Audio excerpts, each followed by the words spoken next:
Hello friends, Ram अवतार academy में आपका स्वागत है। क्लास 12th के लिए जो फिजिक्स चल रही थी, हमारा चैप्टर कंटिन्यूस हो रहा था, electric charge and field. Last time हमने उसमें डाइपोल के बारे में पढ़ा था और कल कैलकुलेट किया था हमने electric field at N axial point of a dipole. तो आज की क्लास में हम इक्वेटोरियल पॉइंट पर डाइपोल की वजह से जो इलेक्ट्रिक फील्ड होगा उसको कैलकुलेट करेंगे, साथ ही उसके टॉर्क को भी हम जानेंगे। तो चलिए, हमारा जो नेक्स्ट टॉपिक है वो है आपका electric field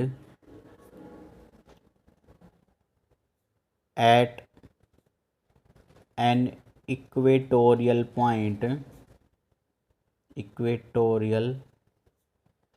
point of a dipole. ठीक है, तो स्टार्टिंग में हमने एक डाइपोल कंसिडर किया बच्चों। मान लीजिए डाइपोल आपका दो चार्ज का कलेक्शन होता है, अपोजिट चार्ज का, और उनके बीच की एक स्मॉल डिस्टेंस होती है, इसी को हम डाइपोल बोलते हैं। तो ये है हमारा डाइपोल। इसके इक्वेटोरियल पॉइंट की बात कर रहे हैं, तो मैंने माइनस क्यू प्लस क्यू का जो बीच का पॉइंट है, इस पॉइंट से कोई एक पॉइंट ले लिया मैंने जो उसके इक्वेटोरियल पर होगा। ठीक है, ये इक्वेटोरियल है इसका डाइपोल का। मान लीजिए मैंने यहाँ पे एक पॉइंट कंसिडर कर लिया, पॉइंट पी, जो कि इस सेंटर से कितनी डिस्टेंस पर है बच्चों, आर की डिस्टेंस पर। ठीक है, कन्फ्यूज़न नहीं है यहाँ तक आपको। तो ये जो डाइपोल था उसके सेंटर से पॉइंट पी पर जो आर की डिस्टेंस पर मौजूद है, उस पॉइंट पर हम दोनों चार्ज की वजह से इलेक्ट्रिक फील्ड कैलकुलेट करेंगे, या फिर हम इलेक्ट्रिक फील्ड निकाल लेंगे रिजल्टेंट। तो यहाँ से यहाँ तक ये जो वैल्यू है, मैंने माना ये पॉइंट ओ हो गया, तो ये डिस्टेंस हो गई ए और ये भी डिस्टेंस हो जाएगी ए। तो electric field due two point plus Q, आप इनको नाम दे दीजिए चाहे ए बी। तो हम निकाल रहे हैं बच्चों पहले इलेक्ट्रिक फील्ड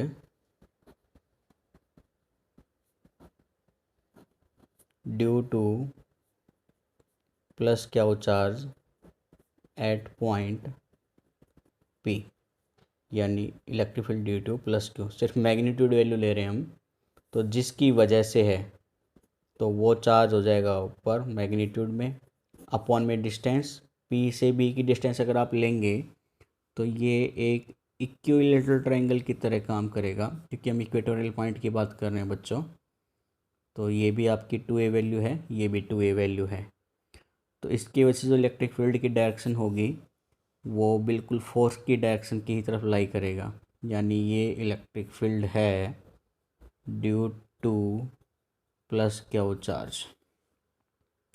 ठीक है, तो यहाँ से बी से पी की जो डिस्टेंस है वो ट्रायंगल प्रॉपर्टी से हो जाएगी r square plus a square की पावर 1/2। तो electric field due to plus Q charge at point P क्या आएगा बच्चों, 1/4 क्यू अपॉन में डिस्टेंस का स्क्वायर। डिस्टेंस थी आपकी 1/2 स्क्वायर रूट में, तो इसका होल स्क्वायर करोगे तो ये वैल्यू हो जाएगी। स्क्वायर से स्क्वायर रूट कैंसिल, यानी इलेक्ट्रिक फील्ड आ जाएगा पॉइंट पी पर 1/4 क्यू अपॉन में r square plus a square. और डायरेक्शन क्या है बच्चों इसकी, अलोंग बी पी, बी से पी की तरफ, तो अलोंग बी पी, ये इसकी डायरेक्शन हो जाएगी। ठीक है, अगर आप डायरेक्शन साथ रखना चाहें तो, लेकिन अभी हम मैग्नीट्यूड वैल्यू ही कंसीडर कर रहे हैं। अब मैं माइनस क्यू चार्ज की वजह से पॉइंट पी के ऊपर इलेक्ट्रिक फील्ड देखूंगा। तो अगर पॉइंट पी पे हम टेस्ट चार्ज लें तो इसकी तरफ अट्रैक्ट होगा, यानी इलेक्ट्रिक फील्ड की डायरेक्शन कुछ इधर हो जाएगी। ठीक है, तो डायरेक्टेड टुवर्ड्स किधर है, पी टू ए। तो electric field due to minus Q charges, तो इलेक्ट्रिक फील्ड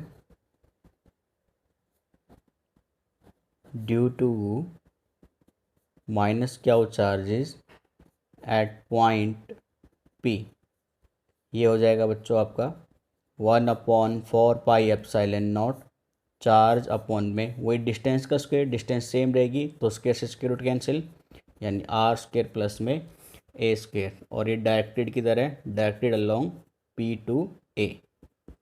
ठीक है, ये पी से की तरफ लाई करेगा। तो अब अगर हम चेक करें बेटा, plus E Q electric field और electric field due to minus Q charge, तो इनका रिजल्टेंट आपको निकालना रहेगा।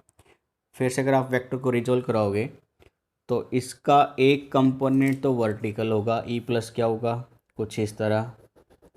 ठीक है, और एक कंपोनेंट इसका हॉरिजेंटल हो जाएगा बच्चों, कुछ इस तरह। इसका अगर आप कंपोनेंट रिजोल्व कराओगे तो इसका भी एक वर्टिकल कंपोनेंट ये हो जाएगा और इसका एक हॉरिजेंटल कंपोनेंट सेम उसकी डायरेक्शन में। तो ये वर्टिकल कंपोनेंट दोनों एक दूसरे को कैंसिल आउट कर देंगे और यहाँ से जो रिजल्टेंट इलेक्ट्रिक फील्ड आएगा वो आपका इस हॉरिजेंटल कंपोनेंट की वजह से ही होगा, और यही इलेक्ट्रिक फील्ड है किसका, इक्वेटोरियल पॉइंट पर। ठीक है, तो मैं ये कह सकता हूँ बच्चों यहाँ पे कि रिजल्टेंट इलेक्ट्रिक फील्ड, ठीक है, रिजल्टेंट इलेक्ट्रिक फील्ड या electric field at equatorial point, ये क्या है, सम ऑफ हॉरिजेंटल कंपोनेंट। तो प्लस क्या हो, चार्ज का हॉरिजेंटल कंपोनेंट हो जाएगा कॉस थीटा, और इलेक्ट्रिक फील्ड हो जाएगा नेगेटिव चार्ज का हॉरिजेंटल कंपोनेंट में कॉस थीटा। ठीक है, अब मैं अगर वेक्टर वैल्यू ले रहा हूँ तो एक डायरेक्शन भी दिखा दी मैंने डाइपोल की, जो कि पी कैप से दिखा रहे हैं। लेकिन डाइपोल की डायरेक्शन कल हमने पढ़ी थी, माइनस क्या से प्लस क्या होती है, और जो इक्वेटोरियल है वो प्लस से माइनस के डायरेक्शन में है, यानी opposite to the direction of the dipole. तो यानी यहाँ पे इक्वेटोरियल पे जो इलेक्ट्रिक फील्ड होगा उसके साथ आपका माइनस साइन कंसिडर करेंगे। तो ये वैल्यू आपकी बनेगी बच्चों अब माइनस, ये दोनों वैल्यू जुड़ जाएगी क्योंकि मैग्नीट्यूड सेम था दोनों के केस में। तो ये वैल्यू हो जाएगी आपकी ई कोई भी एक चार्ज की वजह से, 2 टाइम्स ऑफ एनी चार्जेस की वजह से, इनटू cos थीटा, और ये डाइपोल की डायरेक्शन। ठीक है, तो -2, इसका मैग्नीट्यूड क्या था आपका, इलेक्ट्रिक फील्ड 1/4πε0 क्या हुआ अपॉन में आर स्क्वेयर प्लस ए स्क्वेयर कॉस थीटा। अगर मैं ये एंगल थीटा मान के चलूँ बच्चों, ये एंगल आपका थीटा कंसिडर करके चलें, और ये आर है ये ए है, तो कॉस थीटा की वैल्यू क्या आ जाएगी आपकी, कॉस थीटा की वैल्यू बच्चों बन जाएगी उस ट्रायंगल से ए अपॉन में आर स्क्वेयर प्लस ए स्क्वेयर का स्क्वेयर रूट इनटू में डाइपोल वेक्टर। तो ये सारा रिजल्ट अगर हम कैलकुलेट करेंगे तो ये वैल्यू आपकी बनेगी बच्चों -2 into Q A upon 4πε0 R square plus A square की पावर 3/2 यूनिट वेक्टर पी। और पी आपका डाइपोल होता था, कल हमने पढ़ा था कि पी होता है आपका डाइपोल, मैग्नीट्यूड में क्यू इंटू 2a होता था, तो क्यू इंटू में 2a, तो ये पी वेक्टर बन जाएगा, यानी ये डाइपोल की वैल्यू बन जाएगी यहाँ से, तो -p upon 4πε0 into R square plus ए square power 3/2 unit vector cap P. ठीक है बच्चों, यहाँ तक कोई डाउट नहीं है आपको। अब हम अगर कंसिडर करें कि ये पॉइंट आर उस डाइपोल से बहुत ज़्यादा दूरी पर है, मीन्स ये जो आपका पॉइंट आर है ये मैक्सिमम डिस्टेंस पर है डाइपोल के कंपैरिजन में, तो अभी जो आपका इक्वेटोरियल था इलेक्ट्रिक फील्ड वो क्या हो जाएगा, -1/4πε0, यहाँ से ये जो वैल्यू थी आपकी ए स्क्वेयर कैंसिल आउट हो जाएगी और ये स्क्वेयर स्क्वेयर से कैंसिल हो जाएगा, यानी r³ बन जाएगा। तो ये वैल्यू बनेगी आपकी बच्चों -1/4πε0 into dipole upon r³ dipole की डायरेक्शन। ये है इक्वेटोरियल पर इलेक्ट्रिक फील्ड। ठीक है, अब हम इसको कंपेयर करें एक्सियल पॉइंट के ऊपर, तो electric field eight axial point आपका क्या था बच्चों कल, ये था 1/4πε0 2p अपॉन में r³ इंटू में p कैप। यानी इक्वेटोरियल पर जो है वो 2 टाइम्स, सॉरी एक्सियल पॉइंट पर जो इलेक्ट्रिक फील्ड है वो 2 टाइम्स है इक्वेटोरियल पॉइंट पर। तो आपको ये रिलेशन यहाँ से याद रखना है, एक्सियल पॉइंट पर जो इलेक्ट्रिक फील्ड है बच्चों वो 2 टाइम्स है electric field at equatorial point. ठीक है, तो ये पॉइंट आपको याद रखना है। क्लियर है? तो ये था आपका electric field at an equatorial point of a dipole. ठीक है, तो आज के लिए हम इतना ही रखेंगे इस टॉपिक को, क्योंकि आज मेरी तबीयत थोड़ी सी ख़राब है, डाउन है। तो बाकी कल हम इस टॉपिक को कंटिन्यूस करेंगे।